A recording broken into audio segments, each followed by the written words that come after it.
Iya, tinggal di tag ya.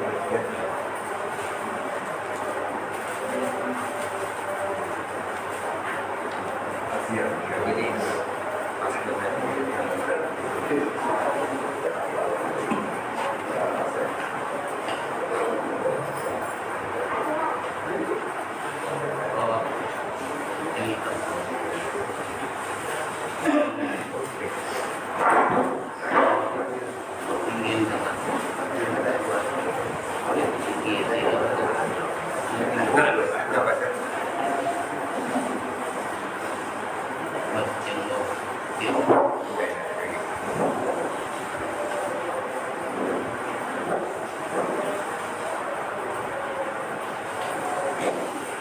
Bismillahirrahmanirrahim. Assalamualaikum warahmatullahi wabarakatuh. Waalaikumsalam warahmatullahi wabarakatuh. Innal hamdalillah nahmaduhu wa nasta'inuhu wa nastaghfiruhu wa nastaghfiruh wa na'udzu billahi min shururi anfusina wa min sayyiati a'malina. May yahdihillahu fala mudilla lahu wa man yudlil fala hadiya lahu. أشهد أن لا إله إلا الله وحده لا شريك له وأشهد أن سيدنا ونبينا محمدا عبده ورسوله لا نبي ولا رسول بعده. اللهم صل وسلم وبارك وكرم على سيدنا محمد مفتاح باب رحمة الله عدد ما في علم الله صلاة وسلاما دائمين بدوام ملك الله وعلى آله وصحبه ومن والاه. سبحانك اللهم لا علم لنا إلا ما علمتنا إنك أنت العليم الحكيم وتب علينا إنك أنت التواب الرحيم. اللهم أرنا الحق حقا وارزقنا اتباعه وأرنا الباطل باطلا وارزقنا اجتنابه ولا تجعله علينا مشتبها فنتبع الهوى. اللهم علمنا ما ينفعنا وانفعنا بما علمتنا وزدنا من لدنك علما. رب اشرح لي صدري ويسر لي امري واحلل عقدة من لساني يفقهوا قولي وسدد لساني واجعل قلبي بجهنم والآل وصحبه أما بعد.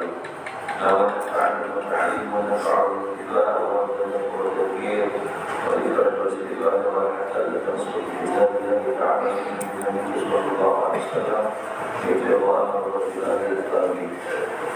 Yang saya muliakan dan saya hormati bapak-bapak, ibu-ibu, para jamaah sholat subuh Masjid Nur Rumah Susun yang dirahmati oleh Allah Subhanahu wa Ta'ala.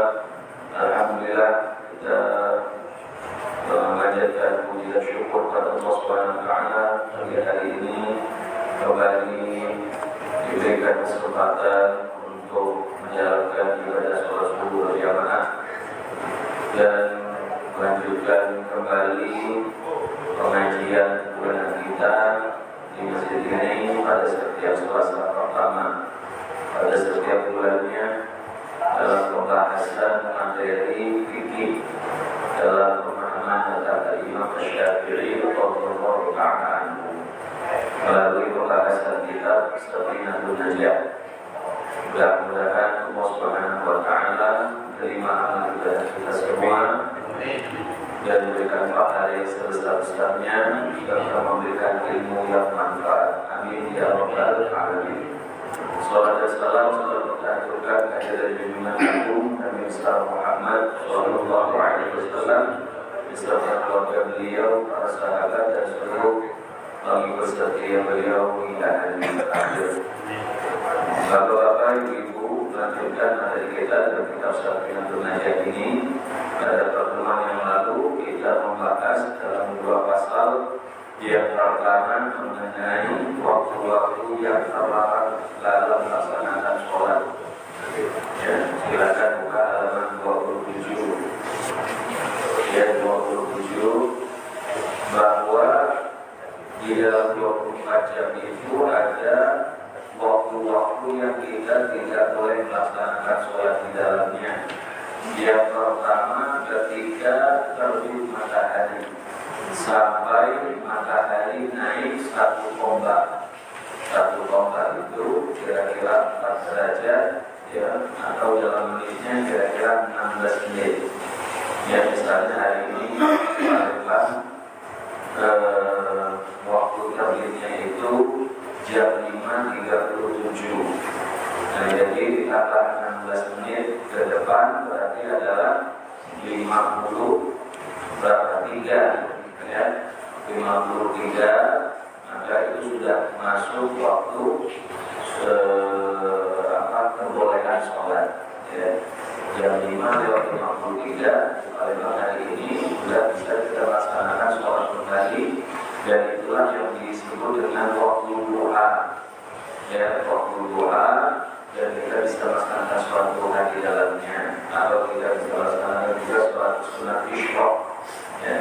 Kemudian yang kedua, waktu yang terlarang yang kedua adalah ketika waktu istiwa. Istiwa itu adalah ketika matahari persis ada di tengah-tengah di atas kepala kita, beberapa saat, beberapa detik sebelum zuhur. Zuhur itu kalau matahari sudah lewat tengah-tengah menuju barat sedikit saja ya, tandanya ada bayangan di sebelah timur pada setiap benda ya, maka ketika waktu istiwa itu dilarang kita melaksanakan sholat, tapi waktunya tidak lama, hanya beberapa detik ya, beberapa saat lah ya, tidak sampai 1 menit. Kemudian yang ketiga adalah ketika saya katakan di sini indal istirah, ketika matahari menguning ya, beberapa saat sebelum terbenam ya, ketika berasa sebelum terbenam, beberapa waktu terbenam sampai terbenam selesai ya, maka tidak boleh sholat. Kalau sudah selesai terbenam baru boleh sholat, yaitu masuk waktu maghrib ya. Maghrib itu dengan terbenamnya matahari secara menyeluruh, jadi sudah tidak tampak lagi iringan matahari ya.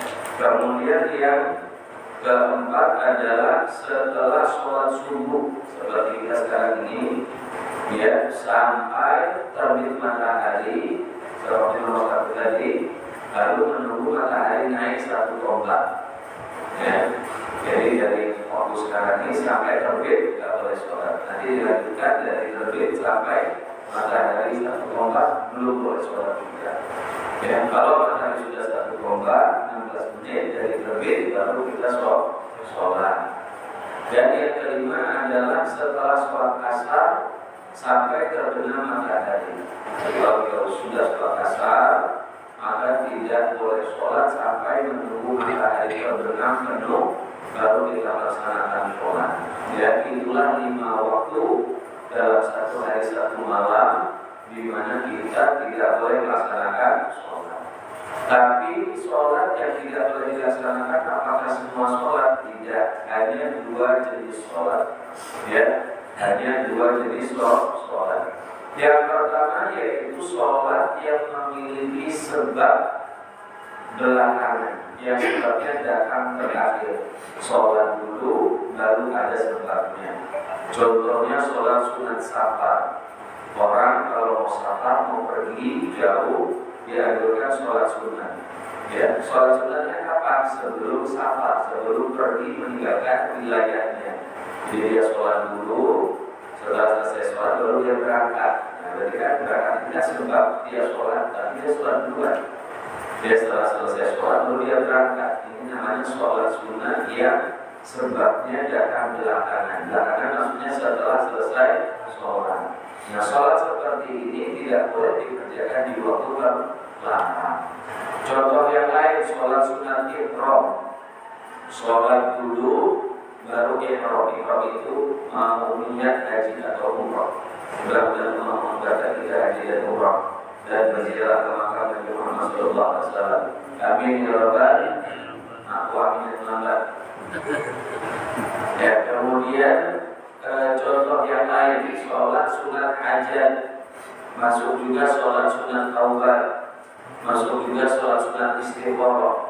3 sholat itu hajat, taubat, istikharah itu adalah sholat sunat yang sebabnya belakangan, karena kita minta hajatnya selesai sholat sunat baru minta hajat.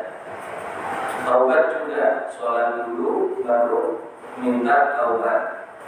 Istikharah juga sholat dulu baru doa istikharah. Nah, sholat-sholat itu juga tidak dilakukan di waktu yang terlarang.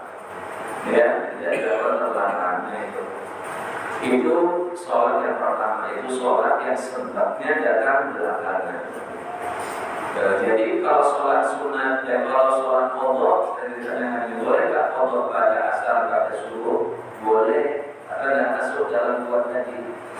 Ya, sholat qadha itu sholat wajib juga dia sebabnya duluan, ada kewajiban qadha baru dilaksanakan. Kemudian yang kedua, sholat yang tidak boleh dilakukan di waktu terlarang yang 5 tadi itu juga adalah sholat sunat mutlak. Sholat sunat mutlak itu sholat sunat yang tidak pakai sebab, tidak pakai waktu. Maka namanya mutlak. Mutlak itu tidak terikat sebab, tidak terikat waktu.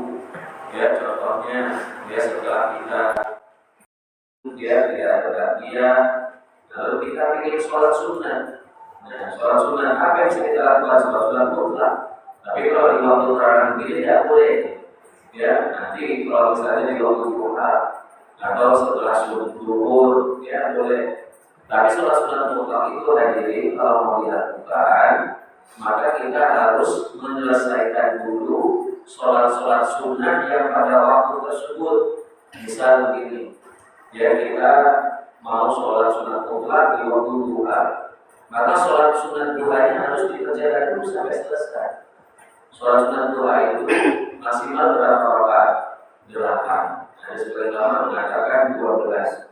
Jadi harus kita sholat sunat duha dulu 8 atau 12. Kalau sudah sholat sunat yang sesuai waktu itu dikerjakan, kita menambah lagi baru sholat sunat mutlak. Karena apa? Sholat sunat mutlak dan sholat sunat duha lebih utama sholat sunat duha. Jadi diselesaikan dulu yang utama, baru kita sholat sunat mutlak. Misalnya pada zuhur itu apa? Sholat sunat yang sholat yang kita kerjakan dulu. Sholat ba'diyah kan? Ba'diyahnya kerjakan. Qobliyahnya juga tadi, qobliyahnya sudah selesai belum? Qobliyah zuhur 4 rakaat. Ba'diyah zuhur juga 4 rakaat. Itu kerjakan dulu. Kalau sudah selesai, kita menambah sholat sunat mutlak, lalu kita lakukan sholat sunat. Kalau belum, dia tidak bisa melaksanakan. Ini adalah sholat yang boleh atau yang tidak boleh dikerjakan di waktu terlarang. Ya, sholat sunat yang sebabnya belakangan dan sholat sunat mutlak. Nah, itu pembahasan pertama yang sudah kita baca. Ya, berikutnya yang sudah kita jelaskan juga adalah tentang pasal keduanya tentang sakta atau jeda bacaan dalam sholat. Yaitu kita kalau di dalam sholat dianjurkan berhenti sejenak atau sakta ini ya antara satu bacaan dengan bacaan lain. Ya, yaitu pada awal sholat, pada di rakaat pertama sholat. Yaitu setelah kita takbiratul ihram, sebelum kita iftitah, itu yang pertama. Jadi setelah takbir, Allahu Akbar, jangan langsung doa iftitah, tapi berhenti sebentar. Baru sudah sebentar, baru doa iftitah. Nah, sebentarnya ini kira-kira seperti seorang yang membaca kalimat tasbih, yaitu kalimat subhanallah. Jadi sebentar saja. Lalu kalau sudah selesai iftitah, sebelum kita membaca ta'awudz, dia ta'awudz apabila syaitanir rajim, kita berhenti sebentar, kemudian kita baru baca ta'awudz. Ya. Kemudian setelah baca ta'awudz, sebelum kita baca basmalah, apabila syaitanir rajim, berhenti sebentar, baru baca basmalah. Ya, lalu setelah selesai Fatihah, waladhdallin berhenti sebentar, baru baca amin. Setelah itu setelah baca amin berhenti sebentar, baru baca surat pendek. Jadi sudah selesai surat pendek, misalnya dalam dari walam bulat, walam yakulah kufuwan ahad, berhenti sebentar, baru kita baca takbir ruku. Ya, jadi itulah yang disebut dengan saktah. Saktah itu berhenti sejenak. Ya, saktah itu berhenti sejenak antara bacaan-bacaan yang muncul tadi, antara takbiratul ihram dengan iftitah, antara iftitah dengan ta'awud, antara ta'awud dengan basmalah, antara basmalah dan antara waladhdallin dengan amin, antara amin dengan surat pendek, dan antara selesai surat pendek dengan takbir menuju ruku. Nah, itulah tentang saktah. Itu sudah kita bahas hari ini. Ya, berikutnya kita akan melanjutkan pembahasan baru hari ini, pasal yang baru halaman 29. Ya. Bismillahirrahmanirrahim. Al-Mu'allif rahimahullah ta'ala wa nafa'ana bihi wa bi'ulumihi wa bi'ulus salihin fid darain amin. Qala faslun fasal al-arkanul lati talzamu fiha tuma'ninah. Rukun-rukun yang terdapat tuma'ninah di dalamnya. Ya. Jadi di dalam sholat itu ada rukun-rukun perbuatan wajib. Nah, dalam perbuatan wajib itu ada rukun yang harus tuma'ninah di dalamnya. Apa sih tuma'ninah? Tuma'ninah itu artinya berhenti sejenak. Berhenti sejenak, ya, untuk membuat jeda antara gerakan sebelum dan gerakan setelah. Jadi harus ada berhenti sebentar dalam gerakan itu. Tidak boleh langsung, ya. Nah, jadi langsung itu bisa begini. Orang ruku, Allahu Akbar, langsung sami Allahu liman hamidah. Tidak boleh, karena ada jedanya. Ruku langsung tegak lagi, tidak boleh. Jadi misalnya kalau ruku harus berhenti sebentar dulu, ya, harus berhenti sebentar supaya kita kelihatan sudah ruku. Setelah sudah ruku berhenti, baru kita tegak lagi. Nah, berhentinya itu tidak lama. Berhentinya ini adalah sekedar seperti orang membaca kalimat tasbih subhanallah. Jadi orang sudah berhenti sebentar, jaraknya seperti baca subhanallah itu kan cuma 1 detik kira-kira. Maka kita tegak lagi sudah sah. Jadi prakteknya ya, misalnya kita mau Allahu Akbar subhanallah, sami Allahu liman hamidah, rukunya sudah sah.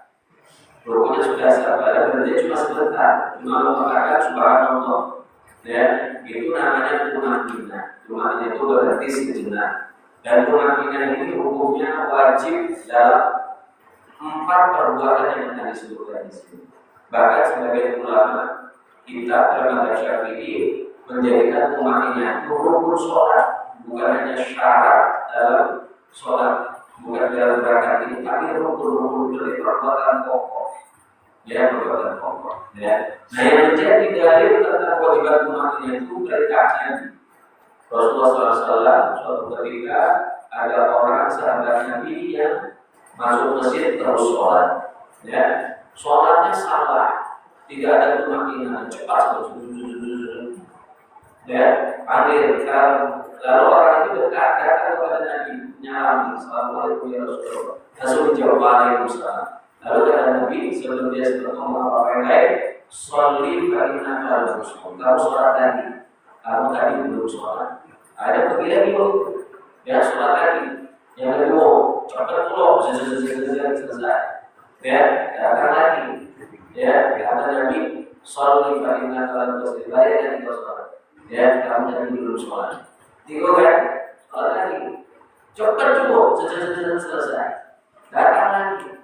Ya, sebelum kalau dengan sholli fa innaka lam tusalli, kamu sholat lagi. Sampai 3 kali dulu, disuruh sholat lagi. Kalau itu sudah dipakai, capek kemudian, ya Rasulullah, saya cuma disuruh mandilah. Dan kalau bagaimana harus sholat? Akhirnya diajarkan. Nah, cara itu inilah. Jadi ada orang awam itu harus belajar. Ya, akhirnya Nabi ngajari yang sederhana dulu. Ngajari sederhana dulu, gak detail-detail. Diajari yang pokok-pokok. Kamu kalau sholat dulu yang benar. Setelah itu kamu bertakbir. Habis bertakbir baca Quran, maksudnya Al-Fatihah. Setelah itu kamu rukuk. Nah, ketika Nabi ngomong ini, sumarka hatta tatma'inna rohiyah. Lalu kamu rukuk sampai tatma'inna, sampai kamu itu tenang, sampai kamu tumanina dalam keadaan rukuk. Nah, jadi Nabi ngomong tumanina itu. Karena Nabi mengatakan sampai kamu tumanina, maka dibahaslah di sini para ulama ada yang disebut dengan tumanina dalam sholat. Tumanina itu ketenangan sejenak, diam sebentar, yang dalam beberapa rukun sholat supaya tampak dia melakukan itu dengan baik, dan untuk membedakan antara gerakan sebelum dan gerakan setelah. Nah, tumanina itu dalam rukun apa saja, dalam 4 rukun. Karena dalam 4 itulah yang Nabi mengatakan tumanina itu. Apa saja? Mari kita baca. Al-arkanul lati talzamu fiha tumaninatu arba'atun ar-ruku'u wal-i'tidalu was-sujudu wal-julusu bainas sajdatayn. At-tumaninatu hiya sukunun ba'da harakatin bihaitsu yastaqirru kullu udwin ma'allahu biqadri subhanallah. Artinya apa? Rukun-rukun yang harus dilakukan tumanina di dalamnya ada 4, yaitu rukun, yang tidak sujud dan duduk di antara 2 sujud. Ya, harus tumanina di 4 hal itu. Apa itu tumanina? Kita baca di sini. Tumanina adalah tenang setelah bergerak, sehingga setiap anggota badan tetap pada di posisinya dalam jarak bacaan subhanallah. Jadi tumanina itu adalah berarti sejenak, ketenangan sejenak, tidak bergerak, minimalnya seperti orang membaca subhanallah. Kalau lebih dari terus, kalau kita rukuk kan tidak cuma baca subhanallah. Kita kalau rukuk baca apa? Subhana rabbiyal azim wa bihamdihi. Dibaca berapa banyak? 3 kali. Ya, seperti itu. Tapi kalau kita bisa cepat-cepat, ada apa doang? Itu kan mandi doang yang sholat sholat tarawih. Ya, 20 rakaat dalam waktu 7 menit. Masya Allah. Ya, waktunya 7 menit. Nah, tapi kalau di jika memang ada tumanina, jadi cuma baca subhanallah, ya. Walau qadrin, ya, jadi kalau baca apa dan Fatihah, amin, subhanallah, Allah, jadi pas Allah itu cuma subhanallah, Allah akbar, subhanallah, subhanallah, Allah akbar, subhanallah, Allah akbar, subhanallah, Allah akbar, subhanallah, subhanallah, sampai 3 lagi. Amin. Jadi 20 rakaat itu selesai. Ada dosa begitu Pak. Pasal itu Pak. Ya, ya. Nah, jadi tumanina itu adalah berarti sejenak. Jadi sholat itu kalau kita lihat ya memang secara mungkin sah, tetapi tidak bagus. Kita sholat itu bukan sekedar formalitas melakukan gerakan-gerakan dan tapi ada kita itu harus merasa senang, ya, bahagia kita sholat, tenang, ya, tapi minta malam. Jadi inilah ada tamu, ya, itu bisa diundang sama gubernur, diundang sama wali kota, tapi kenapa? Itu ngobrol baca buku, kita lihat. Jadi harus ada ketenangan. Nah, ketenangan atau tumanina ini ada 4 hal. 1 rukuk. Yang kedua, tidak, yaitu lari dari rukuk. Yang ketiga, sujud sebanyak 2 kali dalam setiap rakaat, dan duduk di antara 2 sujud. Cuma 4 itu. Sisanya tidak ada syarat tumanina, tapi secara otomatis pasti ada tumaninanya.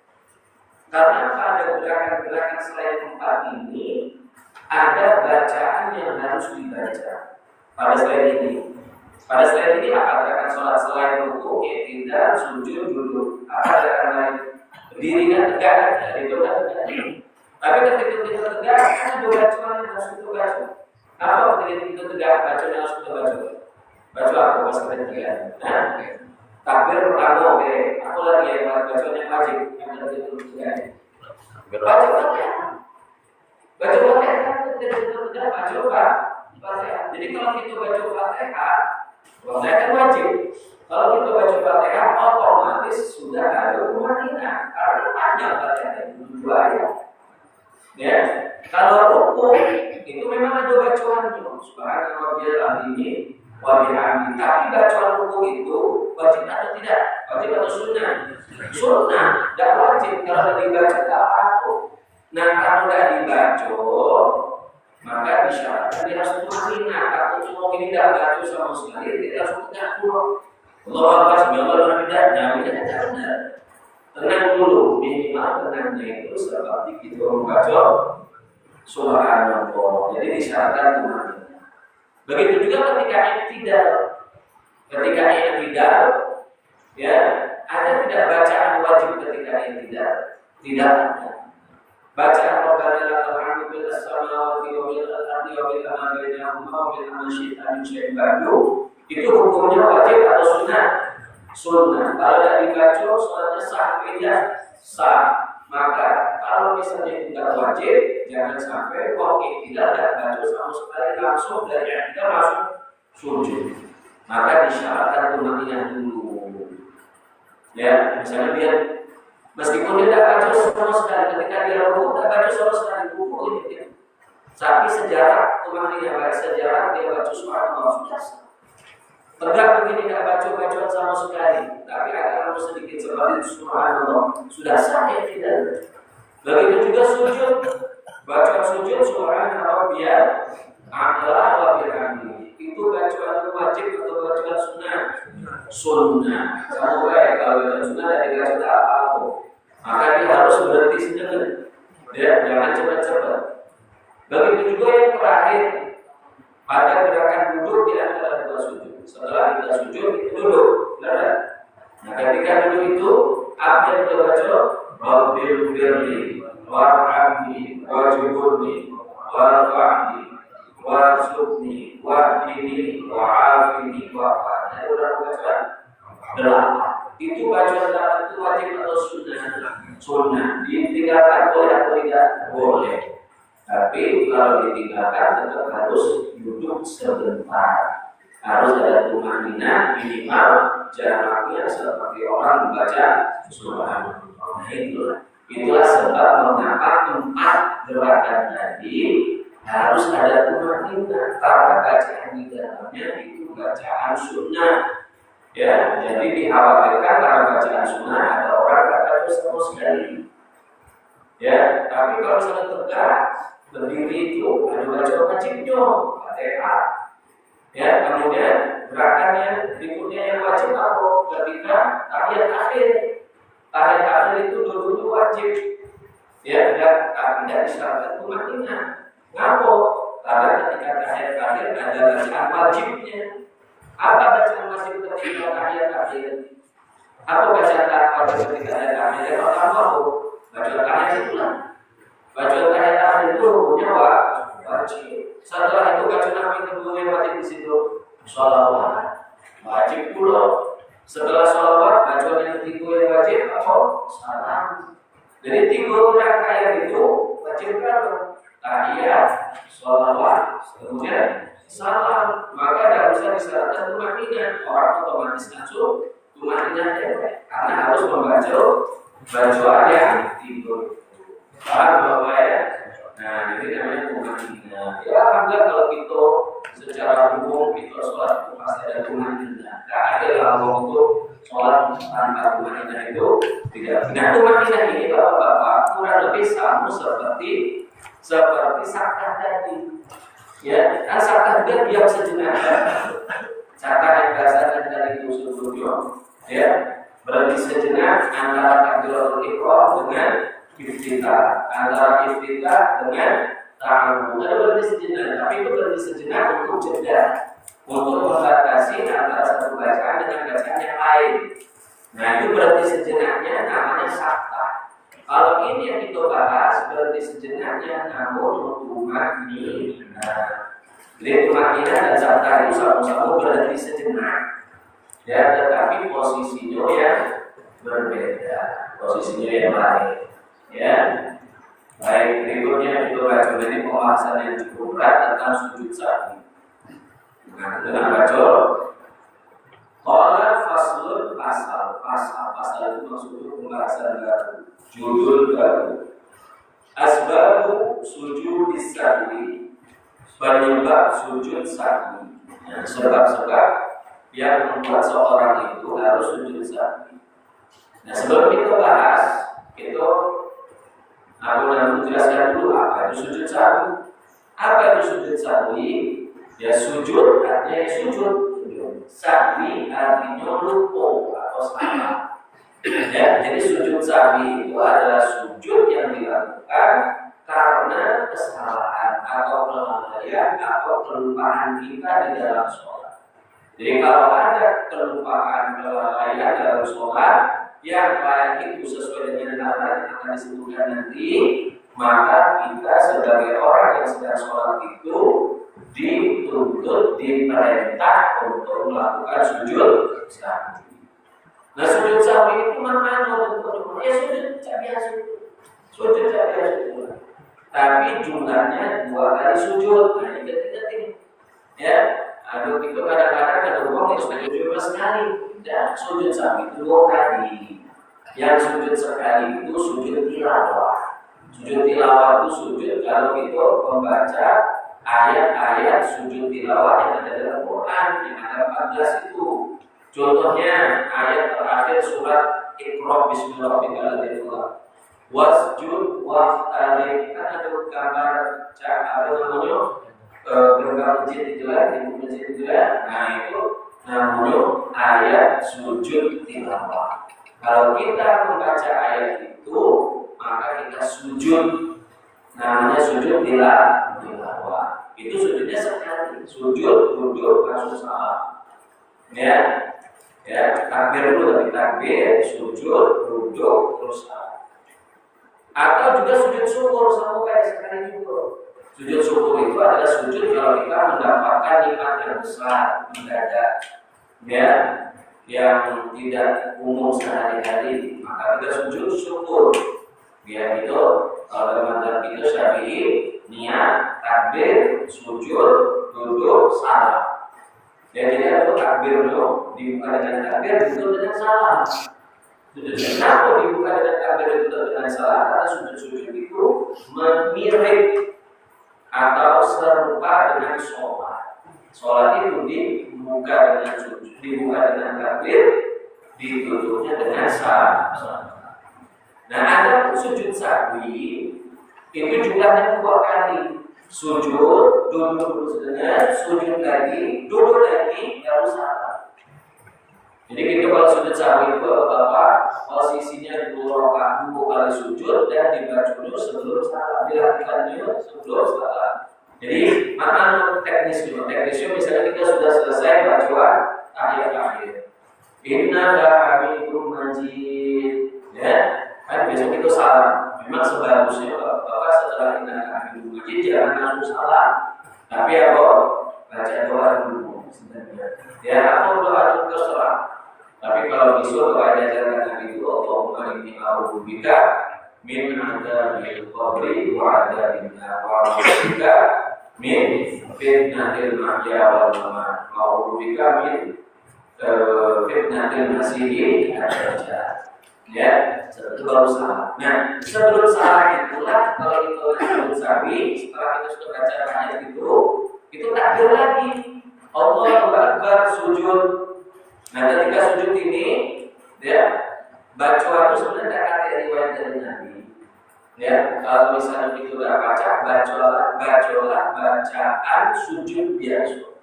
Subhana rabbiyal a'la.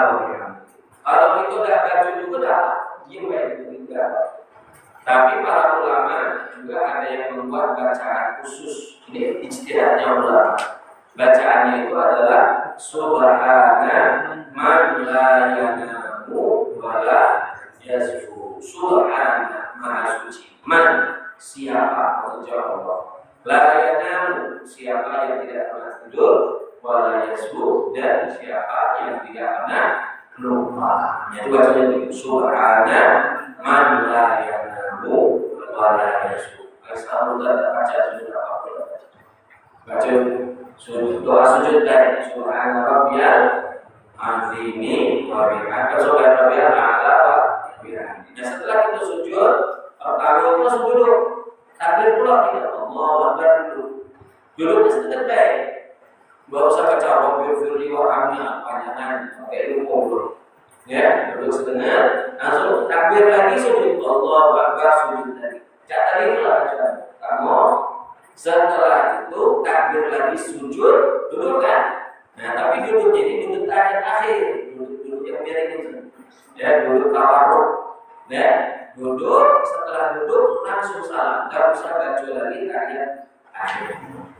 Jadi habis sujud, Allahu Akbar duduk langsung Assalamualaikum warahmatullahi wabarakatuh. Nah, itulah cara sujud sah. Jadi sujud itu 2 kali sujud dilakukan sebelum salam. Ustaz, kami ini pernah sujud sahwi, tapi sujud sahwi ini kalau imam itu habis salam. Habis imam salam, assalamualaikum, lalu dia sujud tuh. Ya, setelah sujud dia duduk lagi, setelah itu salam lagi. Yoma itulah ada pendapat. Itu pendapat begitu. Sujud setelah salam itu dalam mazhab Hanafi. Dalam mazhab Hanafi itu sujud sahwinya setelah salam. Tapi bukan sebenarnya setelah salam, antara 2 salam. Jadi sudah salam dulu, salam sudah selesai. Lalu sujud dia katakan sujud 2 kali. Duduk, sujud. Pas duduk lagi, salam lagi dia. Jadi salam 2 kali. Nah itu ada Maliki. Yaitu dalam mazhab Hanafi dan dalam beberapa keadaan dalam mazhab dalam mazhab Hambali. Ada juga Hambali yang setelah salam. Nah, itu sujud sahwi Pak, jadi karena kesalahan. Nah, apa saja kesalahan yang kita dituntut sujud sahwi? Di sini ada 4. Itu baca asbab sujud sahwi arba'atun al-awwalu tarku ba'dhin al-awwal salati aw ba'dhin ba'dhi. Asani fi ma yutilu anhu wa la yutilu sahwu ila fa'alahu nasiyan. Asalisu naqlu ruknin qawliyin ila ghairi mahalli. Ar-rabi'u iqamu ruknin fi'liyin ma'al ihtimali ziyadah. Artinya apa? Sebab sujud sahwi ada 4, yaitu meninggalkan salah satu sunnah ab'ad atau salah satu bagian dari sunnah ab'ad. Apa itu sunnah ab'ad? Akan kita bahas setelah ini. Pasal berikutnya sunnah ab'ad. Sunnah ab'ad itu adalah perbuatan sunnah dalam sholat, tetapi dia mirip rukun, mirip wajib. Dia ini perbuatan sunnah, tapi mirip wajib. Ya, kenapa mirip wajib? Karena memang itu perbuatan pokok, tapi tidak wajib. Pokok tapi tidak wajib, maka dia sunnah, tapi mirip wajib. Gara-gara mirip wajib, kalau ditinggalkan sebenarnya tidak dosa. Tapi orang itu diperintah untuk sujud sahwi. Beda dengan sunnah-sunnah biasa. Sunnah biasa misalnya sunnah misalnya baca surah pendek, baca bacaan subhanallah biar al-azimi dari itu dan seterusnya. Banyak sunnah itu. Nah itu sunnah biasa atau biasa dikatakan sunnah hayat. Kalau sunnah hayat, sunnah biasa kalau kita tinggalkan tidak wajib sujud sahwi. Tinggalkan sudah itu saja ya, sholatnya tetap sah. Itu sunnah biasa. Tapi kalau yang sunnah yang ab'ad, kalau kita tinggalkan maka kita dituntut untuk sujud sahwi. Nah sunnah ab'ad ini hadirin tidak banyak, cuma 3 Yang pertama, kunut, bacaan kunut ketika subuh atau psikologi kita kalau kunut kapan Pak? Selain subuh. Nah, ingat tak? Di bulan Ramadan. Taraweh. Taraweh malam itu berapa? Bukan taraweh, witir maksudnya. Witir pada malam 16. Ya, itu baca apa namanya kunut. Nah, sampai di situ kunut witir ketika Ramadan itu maupun kunut subuh itu hukumnya sunnah. Tapi sunnahnya sunnah abad, sunnah yang pokok, yang mirip wajib. Kalau kita lupa atau terlupakan, sengaja ditinggalkan setelah kita atau kunut tidak, ya, maka orang itu diperintah sujud sah. Gitu. Kalau dia tinggalkan, kita sujud sah.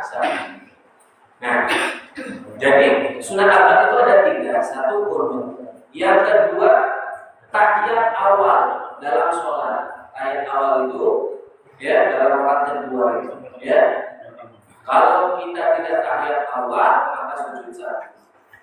Yang ketiga adalah membaca sholawat kepada keluarga Nabi Ali Muhammad. Kita kalau ayat terakhir Pak, kita baca sholawat kan? Allahumma sholli ala Sayyidina Muhammad wa ala Ali Sayyidina Muhammad. Ali itu artinya keluarga.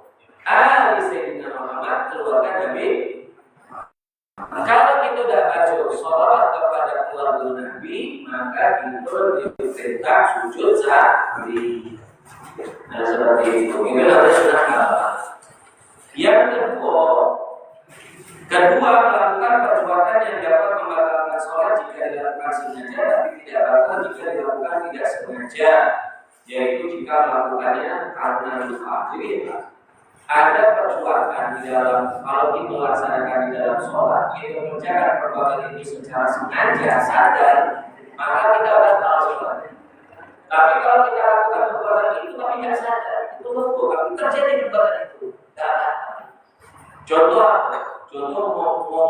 ngomong dengan ucapan yang sedikit, dan itu sedang sholat, saat ngomongnya sholat dia sedang ngomong, sampai lupa di sholat, ya, dipanggil sama makmum, ya, panggil, yoma, ada, tidak sadar dia itu sedangkan sholat, nah tidak batal gitu kalau tidak tahu, astagfirullah, lagi sholat. Nah, itu kan tidak sengaja, itu tidak batal, karena tidak sengaja lupa. Maka tapi dia nanti sujud sah. Tapi kalau dia itu sengaja dipanggil, ya jawab, yuk mak, dia tahu lagi sholat, batal. Contoh yang kedua, makan makanan sedikit, selilit, ya maksimalnya sebesar nasi, sebesar 2 kali sing-sing. Sing-sing itu biji wijen itu yang di roti. Dan 2 kali kan kira-kira sebesar nasi, ya. Nah, kalau sebesar nasi itu, kalau itu telan sengaja patah. Misalnya tuh ini ya, selilit singkong nasi. Nah, dikeluarkan nasinya saja. Sudah ditelan itu. Saya kan nasinya ada. Ditelan batal. Ditelannya sengaja. Kalau tidak sengaja, ada sebenarnya ada sholat, ada merah telannya simpan dulu di bawah lidah. Boleh, simpan di bawah lidah. Tahu selesai sholat, ketika baru dapat serokaan hilang. Maksudnya, berarti sudah tertelan kan? Nah, ketelannya itu sengaja apa tidak tadi? Tidak sengaja, kalau tidak sengaja sudah, tapi dia sudah sah. Ya, itu cepat dikit ya, sudah habis waktu ini. Nah, ketiga, memindahkan rukun bacaan ke selain tempatnya. Rukun bacaan itu maksudnya Fatihah.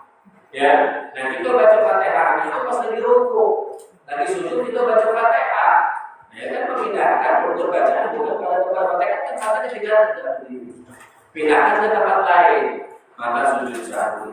Yang keempat, melakukan rukun perbuatan yang ada kemungkinan sebagai tambahan. Maksudnya itu ada ruku, Ya maksudnya lupa. Aku ini sudah orang kedua, ketiga. Nah, gitu. Kalau lupa, biasalah kita lupa.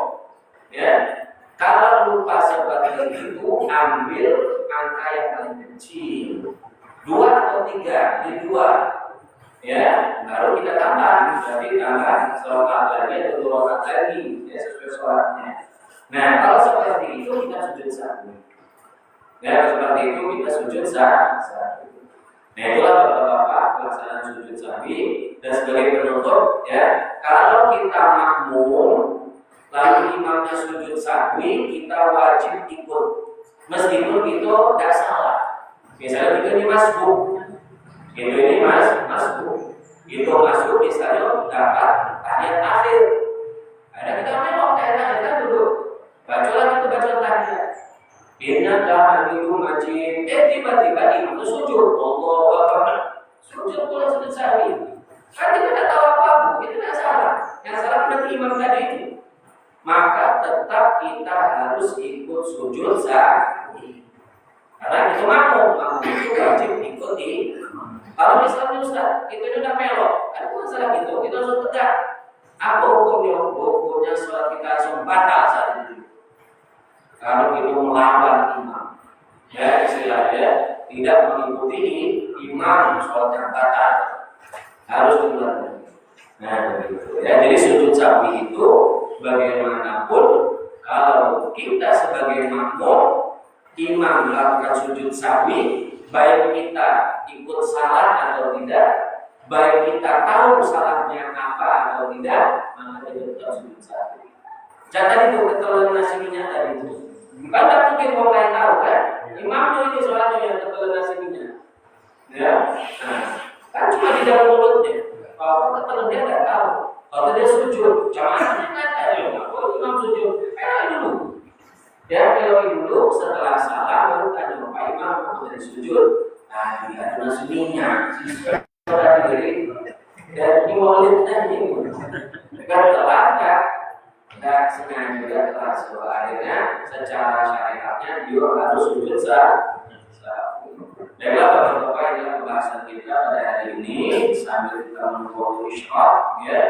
Sebentar lagi ini pemerintahan dan kita buka sesi tanya jawab. Silakan. Assalamualaikum warahmatullahi wabarakatuh. Waalaikumsalam. Nanya, Beb. Seandainya yang sisa makanan tadi kita keluarkan, mana caranya? Mana caranya kalau kita keluarkan? Keluarkan, ambil kanan. Pakai lidah dulu dikeluarkan, sampai lidah sini sampai bibir, ambil, ya, masukkan kantong. Masukkan kantong, jangan disentil keluar. Kayak sepinya, simpan dulu dekat itu. Setelah itu nanti kita buat. Nah, jadi ini ada disebutkan oleh sejumlah ulama yang sudah mengajar. Kalau itu berselir itu mengeluarkan selir. Kalau kita mengeluarkan itu pakai alat, pakai tusuk gigi ya, keluar, sudah keluar begini, jangan dimakan lagi, keluar, ya, keluar, air rendang, pagi sore, saya nggak adabnya dibuang, meskipun kalau dimakan tidak apa-apa. Tapi kalau kita mengeluarkannya pakai lidah, dikit-dikit kan baca kan, lalu keluar, kamu lepas, tapi kan masih di mulut, boleh itu. Tapi kalau sudah keluar, jangan dimasukkannya.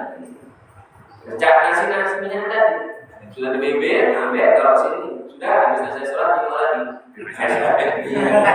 Sudah, boleh berakhir. Nyambung lagi. Kalau ada sambung lagi boleh, kalau sudah haram tapi kurang. Ya, itu sudah sesuatu yang menjijikkan. Kalau sudah keluar dari mulut, jadi statusnya sudah sesuatu yang menjijikkan. Menjijikkan itu kita sebenarnya jangan dimakan. Ya, sesuatu menjijikkan kalau jadi jangan dimakan. Contoh, ya, upil. Ada sebagian orang itu dalam makan upil ya, dia kecil. Gini ya, apa dulu? Bingung kalian pilih kan? Subhanallah. Dosa ada bukan dosa tidak berangkat. Ya, ada sesuatu yang menjijikkan. Baik, Allah. Ada lagi? Ya. negara ini beda, jadi tipis kita ini beda. Itu rukuk itu bacanya bukan subhanallah ini. Oh, betul. Dan aku kan jawab Ya, subhanallah wa bihamdika rabbil beda. izzati. Seperti samping kita juga beda. Tidak apa. Iftitah, rukuk, iktidal, sujud itu bacaan setiap orang beda bacaan. Ya, karena memang ada riwayat. Contoh, ketika iftitah ada bacaan yang kita tidak mau membaca, tapi ada sebagian besar itu baca Allahumma ba'id baini wa baina khataayaaya. Nah, itu kalau gitu baca. Itu sebenarnya baca dalam hadis-hadis sahih, cuma gitu dia tidak baca itu. Maaf, biasa dibaca saudara-saudara itu Muhammadiyah bacanya itu. Ya, dapat benar itu hadisnya sahih itu. Malah lebih bagus kita gabung sama begitu juga. Ya, begitu juga rukuk. Ketika rukuk ada bacaan dari Aisyah radhiyallahu anha bahwa Rasulullah SAW ketika akhir hidupnya beliau itu memperbanyak subhanallahumma wa bihamdika Allahumma firli. Ya, yu'awwilul ayat, mentakwilkan ayat, maksudnya ayat apa idza ja'a nasrullah. Idza ja'a nasrullah kan ayatnya fasabbih bismi rabbika wastaghfir innahu kana tawwaba. Nah itu. Jadi mengartikan ayat itu Nabi mengubah subhanallah wa bihamdika ya.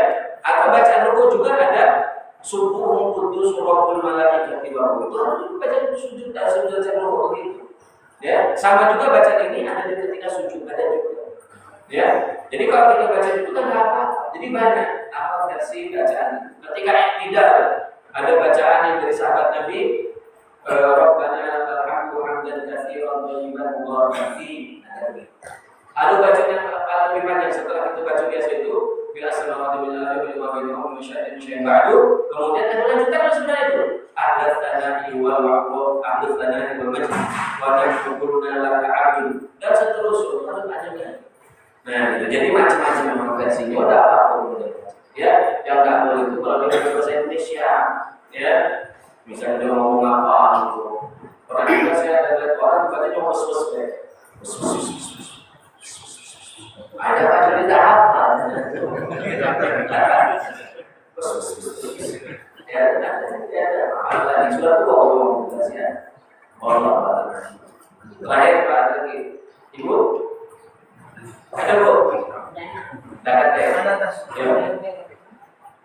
Kalau kita lagi sholat, itu kita pikiran kita nih melayang. Terus tinggal di sana lagi.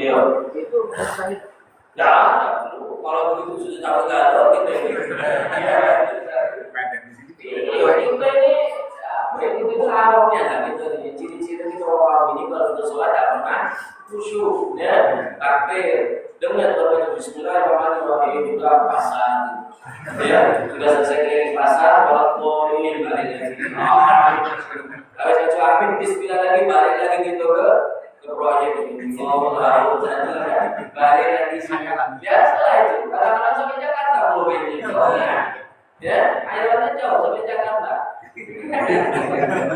Alhamdulillahnya itu khusyuk dalam sholat itu tidak wajib. Kalau khusyuk itu wajib atau misalnya sunnah abad, misalnya rasa gitu. Tapi Pak, kalau itu tidak khusyuk, pahalanya hilang. Itu dapat pahala sesuai dengan kekhusyukan itu. Kenapa kita harus khusyuk menurut pahala? Karena khusyuk itu tandanya itu ikhlas. Ikhlas itu apa? Ikhlas itu kita beramal hanya untuk Allah, bukan untuk dunia. Kalau kita itu sholat, pikirannya untuk ke pasar, pikirannya ke rumah, pikirannya jalan-jalan, beribadah baik untuk Allah, pikirannya bukan untuk Allah. Itulah tadi ada orang melakukan ibadah tapi tidak ikhlas. Sedekah, biar jangan sedekah kan, kalau itu sedekah, tapi sedekahnya ini bukan untuk Allah, tapi untuk dipuji. Nah, berarti dapat pahala dan uang sedekahnya untuk dipuji dapat dia dapatnya ya balasannya pujian itu. Nah, jangan itu juga kita lagi sholat, pikirannya ke pasar, sudah ambil pahala di pasar. Dia pikirannya pergi main ke Jakarta, sudah ambil pahala baru di Jakarta. Main jadi dapat pahala itu dari Allah SWT karena kurang ikhlas. Kalau kita sholat itu usahakan kalau sudah main, balik cepet-cepet. Keluar, balik cepet-cepet. Balik cepet-cepet, segera. khusyuk lagi sholat, itu udah khusyuk, lama-lama lepas. Lama-lama kalau kita biasakan begitu, insya Allah nanti lama-lama tidak gitu. Kalau kita paksakan itu cara supaya khusyuk. Kalau ingat langsung Boleh baca subhanallah boleh. Ambil ke lagi itu. baca subhanallah boleh, hadis juga subhanallah boleh. Ya. Coba Pak ya, sudah masuk waktu sholat, kita sholat. Baiklah bapak-bapak, demikianlah pengajian kita pada hari ini. Mudah-mudahan kita pelajari, bisa kita pahami, kita amalkan di waktunya. Dan mudah-mudahan Allah SWT menjadikan kita sebagai orang yang semata padanya dijauhkan dari segala kemaksiatan, diberikan istiqomah dalam kebaikan, mudah-mudahan kita dan Allah diberikan kesehatan, dengan rezeki yang luas, yang barokah, agar menjadikan kita keluarga kita, anak kita orang yang soleh, yang mudah-mudahan Rasulullah SAW.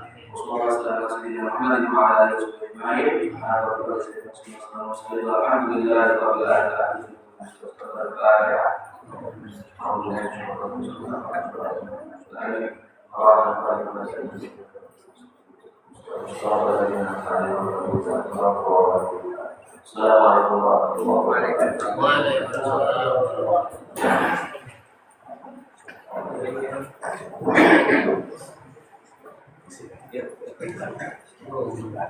wabarakatuh.